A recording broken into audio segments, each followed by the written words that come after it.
Hello students, welcome to physics class. In today's lecture, we'll discuss Coulomb's law in vector form. So student, इसके पहले हम लोगों ने Coulomb's law को पढ़ाया, उसके रिलेटेड कुछ न्यूमेरिकल्स देखे. आज हम लोग देखने जा रहे हैं Coulomb's law in vector form. See students, हम बात कर रहे हैं इलेक्ट्रोस्टैटिक फोर्स की. फोर्स एक वेक्टर क्वांटिटी होती है.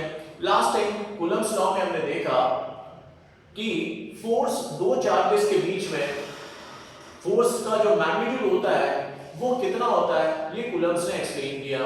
आज हम देखने जा रहे हैं उसी का वेक्टर फॉर्म देखने जा रहे हैं, बिकॉज जब भी हम लोग बात करते हैं वेक्टर क्वांटिटी की तो उस केस में हमें मैग्नीट्यूड के साथ डायरेक्शन भी बतानी होती है.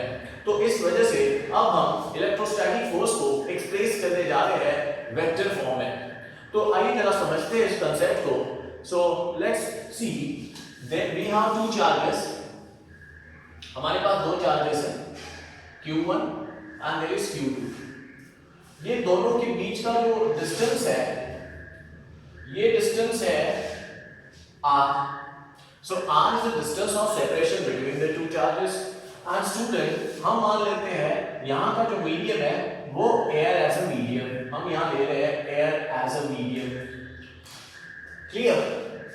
सो अब देखिए कूलम्ब्स लॉ कहता है कि जब भी दो चार्जेस आमने सामने होते हैं तो एक दूसरे पे फोर्स लगाते हैं और इसी फोर्स को कहते हैं इलेक्ट्रोस्टैटिक फोर्स. तो हम कहेंगे कि ये चार्ज इस पे फोर्स लगाएगा, ये चार्ज इस पे फोर्स लगाएगा, जो कि हमने दोनों चार्जेस पॉजिटिव नेचर के लिए हुए हैं तो एक दूसरे को रिपेल करेंगे. अब अगर ये एक दूसरे को रिपेल करते हैं तो हम ये कह सकते हैं कि Q2 जो है Q1 पे इस डायरेक्शन में फोर्स लगाएगा और Q1 जो है Q2 पे इस डायरेक्शन में फोर्स लगाएगा. अब जरा हम ये कहते हैं कि ये वाला जो फोर्स है जो Q1 पे लग रहा है उसको मैं ऐसे लिख देता हूं. 1 पे लग रहा है इसलिए F1 लिखा, लेकिन लगा कौन रहा है? तो लगा रहा है Q2, तो इसको सफिक्स दे देते हैं इसके पीछे F12. so we can say F12 is a force acting on charge 1 by charge 2. उसी तरीके से Q2 पे Q1 फोर्स लगा रहा है. फोर्स लग किस पे रहा है? 2 पे लग रहा है. लगा कौन रहा है? 1 लगा रहा है. सो ये कह दिया हमने F21. इसका मतलब है F21 is the force acting on charge Q2 by charge Q1. ये इस डायरेक्शन. अब यहां जब भी स्टूडेंट्स एक चीज आप जरा ध्यान में रखिए, हम जब भी वेक्टर फॉर्म की बात करते हैं तो हमारे पास मैग्नीट्यूड के साथ साथ डायरेक्शन वेक्टर भी रिक्वायर्ड होता है. आपने पढ़ा होगा जब हमने वेक्टर पढ़ा था उस समय यूनिट वेक्टर को डिस्कस किया था. अब यूनिट वेक्टर की बात करें तो उसी को कहते हैं डायरेक्शन वेक्टर. अगर हमारे पास ऐसा यूनिट वेक्टर मिल जाता है जो उसी फोर्स की डायरेक्शन की तरफ एक्ट करता है, फोर्स की डायरेक्शन के अलाउंग एक्ट करता है, ऐसा यूनिट वेक्टर अगर हमारे पास आ जाता है तो हम बड़ी आसानी से वेक्टर फोर्स का वेक्टर फॉर्म निकाल सकते हैं. तो ये निकालने के लिए हम क्या करेंगे, थोड़ा सा समझिए स्टूडेंट. ये डिस्टेंस ऑफ सेपरेशन ले लिया हमने यहां से इतना.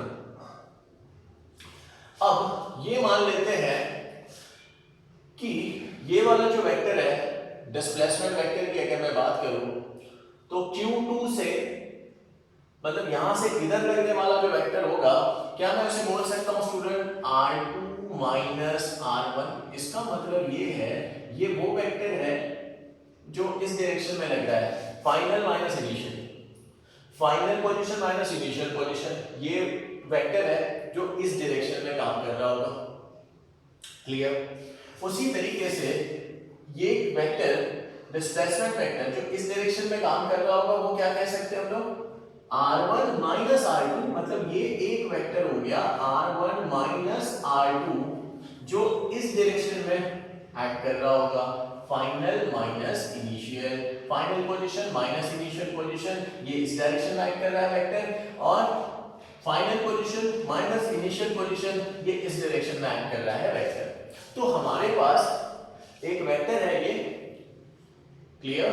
ये वेक्टर जो है आपके डिस्टेंस का वेक्टर है जो एक इस डायरेक्शन में लग रहा है और एक इस डायरेक्शन में लग रहा है। इस डायरेक्शन में लगने वाला r2 r1 कहलाएगा फाइनल माइनस इनिशियल, और इस डायरेक्शन में लगने वाला r1 r2 लगेगा। Clear?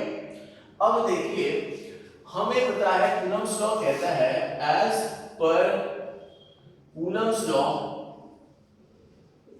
as per Coulomb's law हमें पता है the force acting between the charges separated by distance r is equal to, तो मैग्नीट्यूड कितना होता है स्टूडेंट? तो क्या मैं कह सकता हूं F12 का मैग्नीट्यूड के लिए हम लोग मॉड यूज करते हैं स्टूडेंट्स। F21 का मैग्नीट्यूड क्या हम कह सकते हैं 1/4 pi epsilon not into Q1 Q2 divided by distance of separation का स्क्वायर। क्लियर? तो ये हमारा इक्वेशन 1 दे दिया हमने से। अब देखिए स्टूडेंट, अगर मुझे वेक्टर निकालना है तो मेरे पास मैग्नीट्यूड के साथ साथ डायरेक्शन होनी चाहिए। ये वही डायरेक्शन होगी जो उस फोर्स के अलोंग लगेगी। तो इसके लिए मुझे एक ऐसा यूनिट वेक्टर रिक्वायर्ड है जो उसी फोर्स की डायरेक्शन को पॉइंट करता हो। क्लियर? तो सुनिए स्टूडेंट, क्या मैं कह सकता हूं ये वाला जो वेक्टर है r2 r1 जो इस डायरेक्शन में लग रहा है, क्या ये इस फोर्स की डायरेक्शन को पॉइंट कर रहा है? क्या इस फोर्स की डायरेक्शन के अलोंग ही लग रहा है? राइट? सिमिलरली कैन वी से this vector r1 r2 vector, ये वेक्टर की बात कर रहा हूं students. Clear? r1 r2 vector जो इस डायरेक्शन में लग रहा है, क्या मैं कह सकता हूं वो F12 के अलोंग लग रहा है? तो इस तरीके से अगर मैंने इसका यूनिट वेक्टर निकाल लिया और उससे इसको मल्टीप्लाई कर दिया मैग्नीट्यूड को, तो क्या मैं कह सकता हूं कि ये फोर्स मिल जाएगा मुझे वेक्टर फॉर्म में?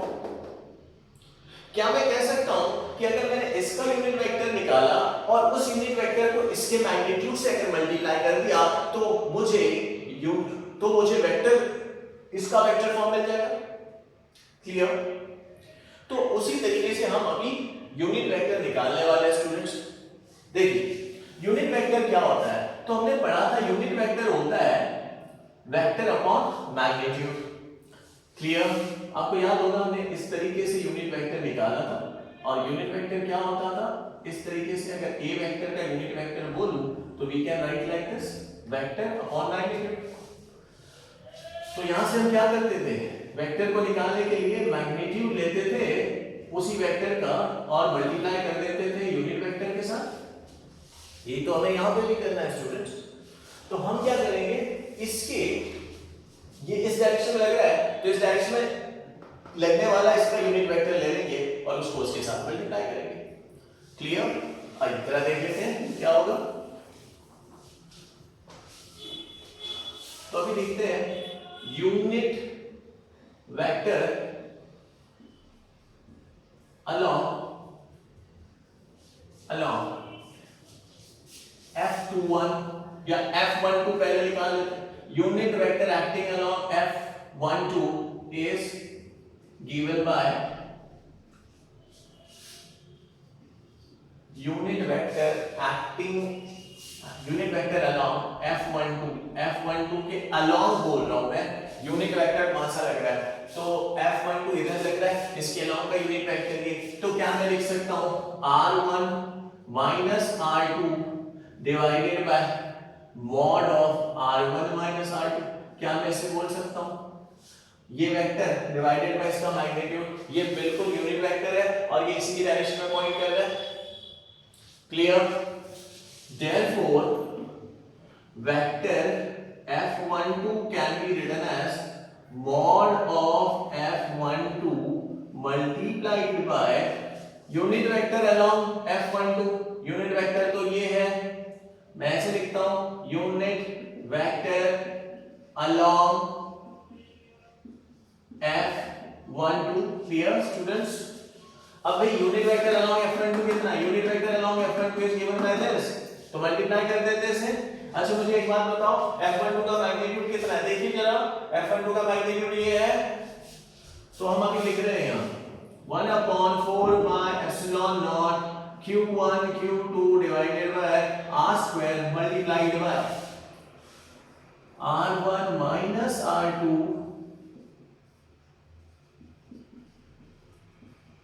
mod of this। सो ये आपने वेक्टर फॉर्म में इसे लिख लिया है। So this is the vector. अच्छा मुझे बताओ इसका मैग्नीट्यूड कितना होगा भाई? r2 माइनस r1 का मैग्नीट्यूड कितना होगा? तो भाई r के बराबर होगा। am I right students? r1 minus r2 का मैग्नीट्यूड कितना होगा? तो आप वही कहेंगे इन दोनों पोजीशन के बीच का डिस्टेंस जो कि r ही है। तो इसको हम लोग आगे और लिख सकते हैं 1/4 pi epsilon naught q1 q2 r square into r1 minus r2 upon r। सो आपका वेक्टर फॉर्म यहां निकल आ चुका है students. 1/4 pi epsilon naught q1 q2 divided by r square multiplied by r square की जगह हम लोग यहाँ लिख लेंगे r cube और यह हो जाएगा r1 minus r2 ये वाला वेक्टर। तो इस तरीके से हमने फोर्स F12 का वेक्टर फॉर्म इस तरीके से निकाला है, आप देख सकते हैं। सिमिलरली क्या मैं बोल सकता हूं, सिमिलरली कैन वी से F21 के लिए क्या करेंगे? तो F21 के लिए यहां आ जाएगा यूनिट वेक्टर अलोंग F21 जो कि R2 माइनस R1 रहेगा। दैट्स ऑल, बाकी सारी चीजें same.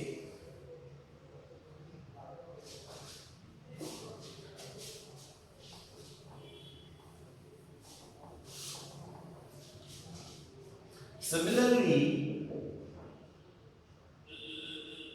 F21 equals to mod of F21 into unit vector along F21. Can we say this? Okay, so here we go. F21 का magnitude आप सभी को पता है क्या होगा students? 1/4 pi epsilon naught into q1 q2 divided by r square into unit vector along F21। Unit vector ये वाले वेक्टर को इसी के मैग्नीट्यूड, बिकॉज़ ये वेक्टर इधर लग रहा है, इसी को इसके मैग्नीट्यूड से डिवाइड कर देते हैं तो यूनिट वेक्टर इसकी डायरेक्शन में मिल जाएगा हमें। तो हम क्या कर रहे हैं स्टूडेंट्स? r2 माइनस r1 ले रहे हैं और उसको उसके मैग्नीट्यूड के साथ डिवाइड कर देते हैं, तो ये बन गया यूनिट वेक्टर अलोंग F21। सो अब क्या करेंगे? हमें पता है इसका मॉड दिस पॉइंट इसके बीच का जो मैग्नीट्यूड है, डिस्टेंस है, वो कितना है? r है। तो हम इसे लिखने जा रहे हैं 1/4 pi epsilon naught q1 q2 upon r square into r2 minus r1 upon r।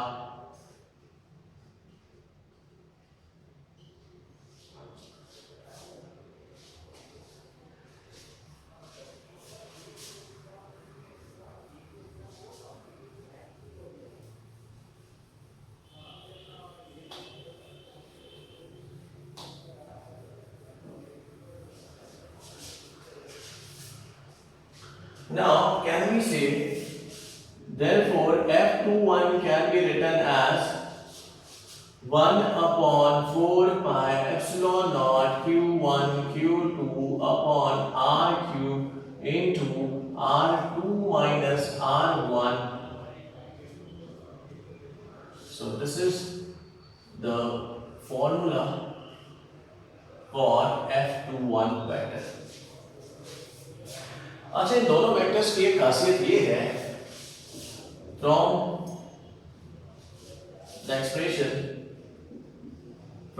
The expression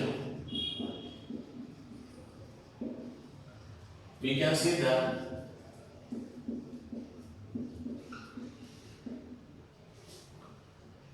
F12 vector is opposite of F21 vector। ये एक दूसरे के बिल्कुल अपोजिट वेक्टर है गाइस। तो इस तरीके से हमने वेक्टर फॉर्म में कूलम्ब्स लॉ को एक्सप्रेस किया हुआ है। अच्छा स्टूडेंट, एक चीज मैं यहाँ मेंशन करना चाहता हूँ, यहाँ पे हमने यूनिट वेक्टर डायरेक्ट इस तरीके से लिया, इधर लगने वाला यूनिट वेक्टर यहाँ का पोजीशन वेक्टर माइनस यहाँ के पोजीशन वेक्टर को लिया हुआ है, दिस माइनस दिस, ये पोजीशन और ये पोजीशन की बात की हमने, क्लियर। उसी तरीके से ये वाले इस डायरेक्शन में लगने वाले वेक्टर की बात अगर की तो दिस माइनस दिस, यहाँ की पोजीशन माइनस यहाँ की पोजीशन थी, क्लियर। तो स्टूडेंट्स हम यही कहना चाहते हैं कि कई सारी किताबों में इस पर्टिकुलर पार्ट में बहुत ज़्यादा कंफ्यूजन रहती है। कई सारी अलग अलग किताबों में R12 R21 ये डायरेक्शन, किसी किताब में R12 की डायरेक्शन इस डायरेक्शन में ली जाती है, तो कुछ किताबों में R12 की डायरेक्शन इस डायरेक्शन में ली जाती है। तो यहाँ अक्सर स्टूडेंट्स बच्चों में कंफ्यूजन बना रहता है, तो इसलिए इस कंफ्यूजन को दूर करते हुए हमने डायरेक्ट ये लिया, इधर लगने वाली vector this point minus this point, इधर लगने वाली vector this point minus this point, तो इस तरीके से हमने यहाँ लिया हुआ है। आई होप ये पार्ट आपको समझ आया होगा, इट इज अंडरस्टूड। ओके, अब कुछ पॉइंट्स जरा ध्यान रखिए कूलम्ब्स लॉ के, ठीक है, लिमिटेशन ऑफ कूलम्ब्स लॉ। तो लिमिटेशन ऑफ कूलम्ब्स लॉ की अगर बात करेंगे तो लिमिटेशन में हम ऐसे कह सकते हैं कि Coulomb's law is applicable only in case of point charges. तो स्टूडेंट्स पॉइंट चार्जेस के केस में ही कूलम्ब्स लॉ एप्लीकेबल है, एक्सटेंडेड चार्जेस के केस में आप डायरेक्टली कूलम्ब्स लॉ नहीं लगा सकते। तो this is the first limitation of Coulomb's law, ये आप कॉपी कर लीजिए, ठीक है। तो लिमिटेशंस, ये पहला पॉइंट है, पहला लिमिटेशन कहेंगे कूलम्ब्स लॉ का। तो लिमिटेशन के हिसाब से Coulomb's law is applicable only in case of point charges. Second student ऐसा है, कूलम्ब्स लॉ तभी लगाना जब दोनों चार्जेस रेस्ट पे हो या दोनों में से एक चार्ज रेस्ट पे हो। अगर दोनों चार्ज मोशन में होंगे तो कूलम्ब्स लॉ नहीं लगा सकते, ठीक है। सो स्टूडेंट यहाँ सेकंड लिमिटेशन कूलम्ब्स लॉ का ये है कि Coulomb's law is not applicable when both the charges are in motion. तो ये हमें दो लिमिटेशन इसके समझने हैं कूलम्ब्स लॉ की। पहला ये कहता है कि ये तभी एप्लीकेबल है जब दोनों चार्जेस क्या हो, पॉइंट चार्जेस, और दूसरा पॉइंट ये है कि ये दोनों तभी एप्लीकेबल है जब दोनों चार्जेस या तो रेस्ट में होंगे या दोनों में से एक रेस्ट पे होगा और एक मूव कर रहा होगा, तो उस केस में हम लोग कूलम्ब्स लॉ अप्लाई कर सकते हैं। लेकिन अगर दोनों चार्जेस मोशन में होंगे, Coulomb's law is not applicable. याद रखिए हमने नॉट की बात की है, not applicable when both the charges are in motion. तो याद रखिए ये कूलम्ब्स लॉ की लिमिटेशन है। अब हमने जो कंप्लीट किया Coulomb's law, vector form complete किया है। मुझे लगता है ये आपको समझ गया होगा। आप इसको बार-बार देखिए, लिख के ट्राई करिए, समझिए इसे, clear. Now in this we can see superposition principle. Superposition principle, now it's very important concept student. Now see what will happen here. Say for an example we have n number of charges in a system. Say for example Q1, Q2, Q3, Q4 and Qn. And let us say there is a charge and that charge is Q naught here in this case.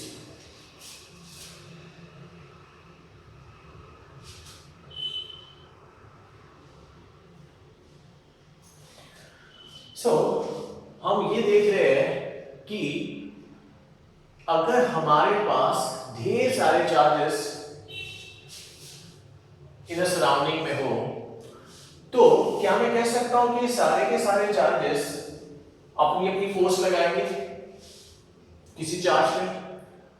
तो ये क्या है, इसको थोड़ा सा समझते हैं one by one. मान लीजिए ये चार्ज जो है Q नॉट, ये एक चार्ज है जो रखा हुआ है स्पेस में, और यहां पे उसके पास में Q1 चार्ज है, similarly Q2, Q4, Q3, Qn, ऐसे nth चार्जेस प्रेजेंट है। क्या मैं कह सकता हूं कि ये चार्ज कूलम्स लॉ के रिस्पेक्ट में ये चार्ज ये कहेगा, ये चार्ज इस पे फोर्स लगाएगा। क्या मैं कह सकता हूं कि ये चार्ज भी इस पे फोर्स लगाएगा? कूलम्स लॉ कहता है कि दो चार्ज अगर आमने सामने हो तो एक दूसरे पे फोर्स लगाते हैं। तो हम ये मान रहे हैं कि ये चार्ज ये इस पे फोर्स लगाएगा, ये चार्ज इस पे फोर्स लगाएगा, ये चार्ज इस पे फोर्स लगाएगा। अब जरा एक चीज समझ लीजिए, क्या है, हम बात कर रहे हैं Q नॉट की बात कर रहे हैं, इस Q नॉट पे लगने वाले फोर्स की बात कर रहे हैं। हम ये आपस में एक दूसरे पे क्या लगा रहे हैं उसको डिस्कस नहीं कर रहे, किसी भी एक चार्ज की बात कर रहे हैं कि अगर कोई एक charge is surrounded by n number of charges, तो इस केस में उस चार्ज पे जो नेट फोर्स लगती है उसके बारे में हम यहाँ डिस्कशन करने जा रहे हैं। तो हमारा पॉइंट ऑफ रेफरेंस ये वाला चार्ज है Q नॉट, जिसके ऊपर हर एक चार्ज अपना अपना फोर्स लगाएगा, इलेक्ट्रोस्टैटिक फोर्स लगाएगा, ये चार्ज भी इस पे फोर्स लगाएगा, ये चार्ज भी इस पे फोर्स लगाएगा, ये चार्ज भी इस पे फोर्स लगाएगा, लाइकवाइज दिस एंड दिस, ये सभी के सभी इस पे फोर्स लगाएंगे। तो इस चार्ज पे जो नेट फोर्स लग रहा है, जो नेट इफेक्ट आने वाला है, रिजल्टेंट फोर्स जो बनेगा इस चार्ज पे, जो सब मिल के लगा रहे होंगे, इसी की बात हम लोग यहाँ डिस्कस कर रहे हैं सुपरपोजिशन प्रिंसिपल में। तो अब सुन लीजिए, मान लीजिए कि ये वाला चार्ज इससे r1 डिस्टेंस पे है, ये वाला चार्ज rn, ये वाला चार्ज हम मान लेते हैं r2 पे है, ये वाला चार्ज हम मान लेते हैं r4 पे है, और ये वाला चार्ज हम लोग मान लेते हैं r3 डिस्टेंस पे है। Clear student? अब सुनिए, क्या मैं कह सकता हूं कि Q1 इस पे जो फोर्स लगाएगा वो अपने से दूर लगेगा कैसे? तो Q1 के कारण इस चार्ज पे जो फोर्स लग रही है, Q1 के कारण जो इस चार्ज पे फोर्स लग रही है, क्या मैं बोल सकता हूं किस पे लग रही है? जीरो चार्ज पे। लगा कौन रहा है? First charge F01। अगर मैं कहूं F2 इस पे, Q2 अगर इस पे फोर्स लगाता है तो Q2 इस डायरेक्शन में इस पे फोर्स लगाएगा। क्या मैं लिख सकता हूं इसे जीरो चार्ज पे लग रही है फोर्स, कौन लगा रहा है? सेकंड चार्ज लगा रहा है, तो F02 F01। क्या मैं कह सकता हूं कि थर्ड चार्ज इस पे जो फोर्स लगाएगा वो इस डायरेक्शन में होगी, कौन लगा रहा है? थर्ड चार्ज, तो ये फोर्स इधर लग गई। सिमिलरली फोर्थ चार्ज जो इस पे फोर्स लगाएगा, फोर्थ चार्ज जो इस पे फोर्स लगाएगा वो इधर ही लगेगी, ये होगी F04। लाइकवाइज NH चार्ज भी इस पे फोर्स लगाएगा, इट वाज लाइक दिस, और यहां पे इस डायरेक्शन में ये फोर्स लगेगी F0n। इस तरीके से ये सब बारी बारी इस पे फोर्स लगाएंगे।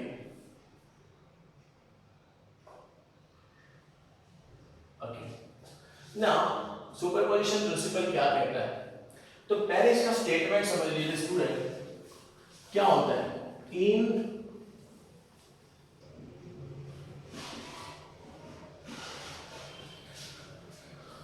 Now listen student, system superposition principle को हमने यहां स्टेटमेंट के फॉर्म में लिखा है, इन अ सिस्टम ऑफ चार्जेस, जहां ढेर सारे चार्जेस होंगे, जहां पे the net force acting on any charge, किसी भी एक चार्ज पे जो नेट फोर्स होगा will be the vector sum of all the forces acting on it by the surrounding charges। तो जो सराउंडिंग चार्जेस जो है, किसी एक चार्ज के जो सराउंडिंग चार्जेस है, वो जो फोर्स लगा रहे होंगे उस पे, वो सारे के सारे फोर्स का वेक्टर सम लेना है आपने। क्या लेना है students? Vector sum, very important, vector sum of all the forces acting on it by the surrounding charges. तो ये है बे सुपरपोजिशन प्रिंसिपल। अब आइए इसकी तरफ जरा अगर देखें तो हमें समझ में आता है कि ये जो चार्ज है Q not, it is surrounded by n number of charges. अब हर एक चार्ज अपनी अपनी फोर्स उस पे लगाएगा। Q1 ने हमने लिखा हुआ है, Q1 कितनी फोर्स लगा रहा है? F01। Q2 कितनी फोर्स लगा रहा है? तो F02। Q3 कितनी लगा रहा है? F03। Q4 कितनी लगा रहा है? F04। ऐसा करते करते nth जो चार्ज होगा वो कितनी फोर्स लगाएगा? F0n। तो ये सारे के सारे फोर्सेस जो है इनका आपने वेक्टर सम लेना है। तो वो आपका सुपरपोजिशन प्रिंसिपल एक्सप्लेन कर रहा है कि जो नेट फोर्स लग रही है वो कितनी होगी। तो as per statement F net का मतलब रिजल्टेंट फोर्स की बात कर रहे हैं। एफ नेट का मतलब रिजल्टेंट नेट फोर्स, ये होती है, वेक्टर सम करेंगे student, 0 1 plus 0 2 plus 0 3 plus 0 4 plus dash dash dash dash plus F not an. ये है आपका superposition principle. So this is the superposition principle of charges. तो चार्जेस की अगर बात करें, कूलम्ब्स लॉ में हमने देखा कि सिर्फ दो चार्जेस होते हैं आमने सामने और एक दूसरे पे फोर्स लगाते हैं। लेकिन अगर मान लीजिए कि n नंबर ऑफ अगर चार्जेस हो जाए, एक से ज्यादा चार्जेस हो जाए, तो उस केस में फोर्स कैसे निकाला जाए, तो उसको एक्सप्लेन करता है उसको एक्सप्लेन करता है सुपरपोजिशन प्रिंसिपल। किसी एक चार्ज पे जो बाकी के सारे जो चार्जेस हैं जो मिलके फोर्स लगाते हैं, जिसकी वजह से जो नेट रिजल्टेंट फोर्स सामने आती है, वो फोर्स के बारे में सुपरपोजिशन प्रिंसिपल एक्सप्लेन करता है, उसको सुपरपोजिशन प्रिंसिपल एक्सप्लेन करता है। अब एक इंपॉर्टेंट पॉइंट सुन लीजिए, ऐड इट, ठीक है। मैं यहाँ आपको एक इंपॉर्टेंट पॉइंट यहाँ बताना चाह रहा हूँ कि इस केस में जब हम लोग बात करते हैं स्टूडेंट, सी Q1 ये Q0 है, ये Q1 और यहाँ एक Q2 भी है। एग्जाम्पल Q1 Q0 पे फोर्स लगाएगा, क्लियर। Q1 Q0 पे इधर फोर्स लगाएगा, मैं अभी समझाने के लिए F1 ले रहा हूँ। Q2 भी इस पे ये फोर्स लगाएगा F2। तो Q1 इस पे इतनी फोर्स लगा रहा है, Q2 इस पे इतनी फोर्स लगा रहा है। अब थोड़ी सी बात समझ लीजिए, अब इन दोनों के बीच का जो फोर्स है, क्या मैं बोलूं वो F1 है। इन दोनों के बीच का Q0 और Q1 के बीच का जो फोर्स है वो है F1, क्लियर। उसी तरीके से Q2 और Q0 के बीच का जो फोर्स है वो है F2। तो एक चीज याद रखिए स्टूडेंट कि इस चार्ज के कारण इन दोनों के बीच का जो फोर्स है वो अफेक्ट नहीं करता है। मतलब मैं ये कहना चाहता हूं कि ये दोनों एक दूसरे पे जितना फोर्स लगा रहे होंगे, इसके आने से उस पर कोई असर नहीं पड़ेगा। लाइकवाइज ये दोनों के बीच में जितना फोर्स लग रहा होगा, इसके कारण उस पे कोई असर नहीं पड़ेगा। ये दोनों पहले भी एक दूसरे पे F1 ही लगा रहे थे, इसके आने के बाद भी F1 ही लगाएंगे एक दूसरे पे। ये दोनों एक दूसरे पे F2 ही लगा रहे थे, इसके आने के बाद भी एक दूसरे पे F2 ही लगाएंगे। लेकिन इस चार्ज पे लगने वाला जो नेट फोर्स होगा वो इन दोनों का वेक्टर सम होगा, ये इसका नेट फोर्स होगा। तो ये थी students superposition principle of charges का statement as well as the concept. I hope it is understood.